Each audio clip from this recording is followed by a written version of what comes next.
Kasi may batas. We passed the law. Now, that provision can never see the light of day kung wala tayong gagawin. Yes. Ito na nga, Franz Castro, pinatahimik ni Congressman Bernadette Herrera. Pero bago ang lahat, maaari kayong mag-subscribe para maging updated sa mga issue at bagong mga balita.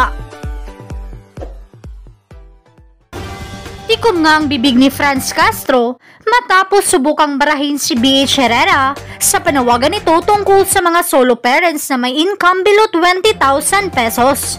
Ani pa ni Castro, dagdag gastos lang ang ganitong proyekto. Narito ang buong detalye. Recognized to avail of the privilege hour. Thank you, Mr. Speaker. Mr. Speaker, my dear colleagues in the House of Representatives, today, I rise to speak for 15 million silent heroes, our solo parents. They are the ones who rise before the sun to prepare the children for school, work tirelessly to make ends meet, and go to bed with their hearts heavy, wondering if their love and sacrifices will be enough. Tulad ng kahit sinong magulang sa atin. Pero anong diferensya? Pagdating sa solo parent, nag-iisa sila. Sila na yung nanay, sila pa yung tatay, sila na yung tatay, sila pa yung nanay. Yun po ang napakalaking diferensya kung bakit natatangi ang mga solo parents. Dahil nag-iisa silang itinataguyod ang kanilang mga anak. The Expanded Solo Parents Welfare Act, a law crafted by this House 2 years ago with so much hope and compassion, was meant to be their lifeline. It promised them recognition, support, and the dignity they so rightfully deserve. But instead, many of these parents find themselves lost in a system that has failed to deliver on its promise. Ang tagal nilaban ng batas, pero implementasyon ng batas wala pa rin hanggang ngayon. Picture this, a mother who works 2 jobs, not just to put food on the table for her children. She hears about the solo parent ID and the benefits it could provide. Subsidy, discounts, medical aid, scholarships for children. She rushes to the barangay hall or to the LGU, clutching all her documents, nanginginig pa, only to be just turned away para sabihin, sorry, wala pang solo parent ID, sorry, wala pang booklet, o kung merong solo parent ID, dahil hindi ka kakampi, pasensyahan tayo. Napupolitika pa sila. Mr. Speaker, my dear colleagues, it pains me to say that even the most basic step in ensuring the proper implementation of this law has not been accomplished.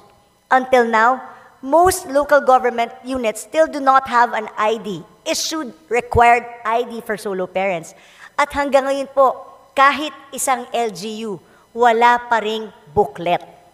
Kaya ako po'y nananawagan sa lahat ng lokal na pamahalaan, sana take on the challenge to have this booklets printed, considering na ilabas na po ng DOH ang guidelines with regards to discounts only to the basic of necessities, diapers, milk, and medicines para sa mga batang below 6 years old.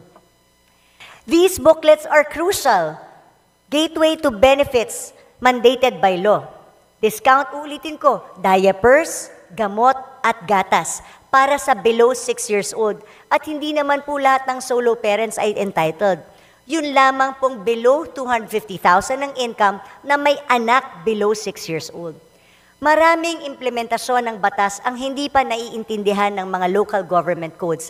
That's why it is necessary na i-rally talaga natin ang implementation nito.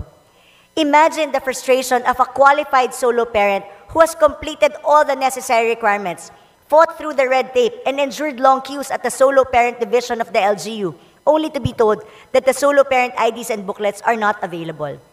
Without this, how can they feel empowered when even the simplest promise of the law remains out of reach? Now imagine this, Mr. Speaker, my dear colleagues. An overseas Filipino worker, a mother who spends years working as a domestic helper abroad to send her children to school. She endures homesickness, poor working conditions, and unimaginable sacrifices just to give her children a better future. The ones taking care of her child back here in the Philippines qualifies for the benefits under the law, yet they are met with red tape and indifference. Let us not forget the solo parents employed as job order workers in government who are being denied their right to the 7 days of parental leave mandated under this law.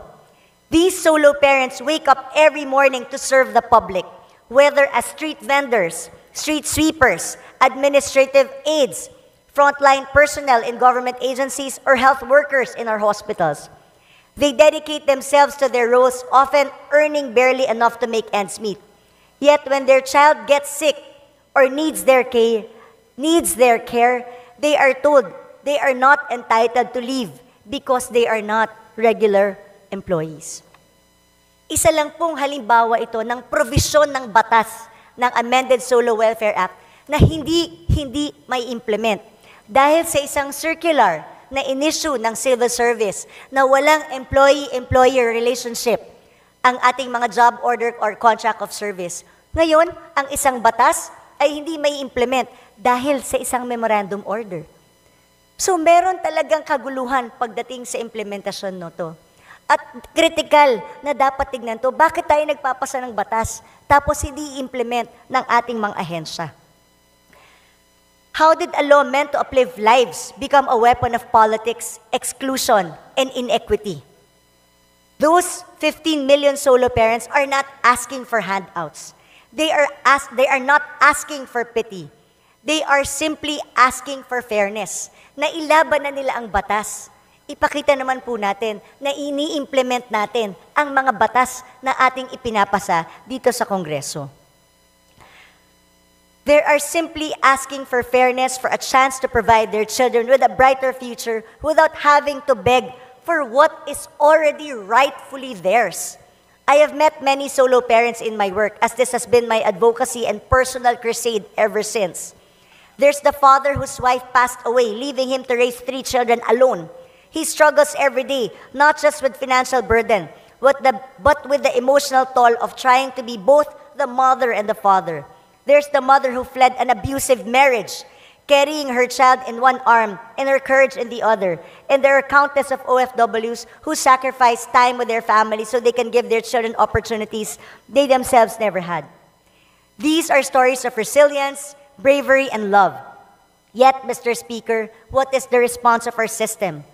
Inconsistent implementation, indifference, and bias. Mr. Speaker, my dear colleagues, if we cannot ensure that this law is implemented with compassion and fairness it was designed for, then we fail not just as lawmakers, but as fellow Filipinos. Gawin po natin yung ginawa natin ng budget hearing. Hindi po natin pinasa yung kanilang mga budget hanggang wala yung mga guidelines to make sure that the law is followed by their government agencies. Kaya po ngayon, hinihingi ko, tumatayo po ako dito sa chamber na ito, hinihingi ko sa aking colleagues, Mr. Speaker, i-constitute na po natin ang Oversight Committee para sa mga solo parents to ensure the proper implementation of the law. Nandyan naman po yan sa batas, kailangan na nating i-constitute ang Oversight Committee na to para once and for all, lahat ng LGUs matuto paano i-implement ito, mabrief sila kung paano i-handle ang bagay na ito at tuluyan nang ma-implement ang ating batas. Every delay, every act of discrimination, every missed opportunity to help, these are weights we add to the already heavy burdens of solo parents. Let me be clear, this is not about politics. This is about a single mother who walks to work so she can save enough for her child's school shoes. This is about a solo father who skips meals to pay for his child's medicine. This is about a job order worker in government hospital who takes on extra shifts to pay for her child's tuition, only to be told she cannot take leave to take care of the same child when they fall ill. This is about the 15 million Filipinos who, against all odds, continue to hope, to love, and to fight for a better life. Mr. Speaker, words are only meaningful if they inspire action. It is high time we translate this principle into reality by constituting the Oversight Committee in the House of Representatives to ensure proper and full implementation of this law. Such a committee would ensure that local government units, national government agencies, and stakeholders comply with the provisions of the expanded Solo Parents Welfare Act. This committee would ensure that regardless of our job order workers, our OFWs, and every solo parent, regardless of their status, are given the dignity, support, and opportunities they rightfully deserve under this law. Through this oversight committee, the necessary steps may be undertaken to equip our LGU focal persons with the proper training and tools to implement this law with consistency, fairness, and compassion. Because empowerment begins not just with the laws we pass, but with how faithfully and humanely we carry them out in the service of our people. To the solo parents listening today, please know that we see you, we hear you, and we will fight for you, because your sacrifices deserve recognition and your children deserve a future. Thank you, Mr. Speaker, and my dear colleagues, and may we all remember that governance is not just about laws. It is about the lives we touch and the hope we bring. Mabuhay ang mga solo parents at mabuhay ang sambayan ng Pilipino, and I rally my colleagues, please let us constitute the Oversight Committee for Solo Parents as soon as possible. Maraming salamat, Mr. Speaker. Majority Leader. Mr. Speaker, I would like to recognize Representative Franz Castro of the ACT Teachers Party List for interpellation. The Honorable Franz Castro is recognized. Maraming salamat, Mr. Speaker. Nagpapasalamat ako sa ating colleague, si Representative Bernadette Herrera, doon sa privilege speech about the solo parents, kaugnay doon sa implementation po ng Solo Parent Act. So, totoo nga po na pinagpupugayan natin, sumasaludo tayo sa ating mga solo parent dahil sa kanilang pagtataguyod ng mag-isa sa kanilang pamilya, lalong-lalo na sa mga basic needs ng kanilang mga anak.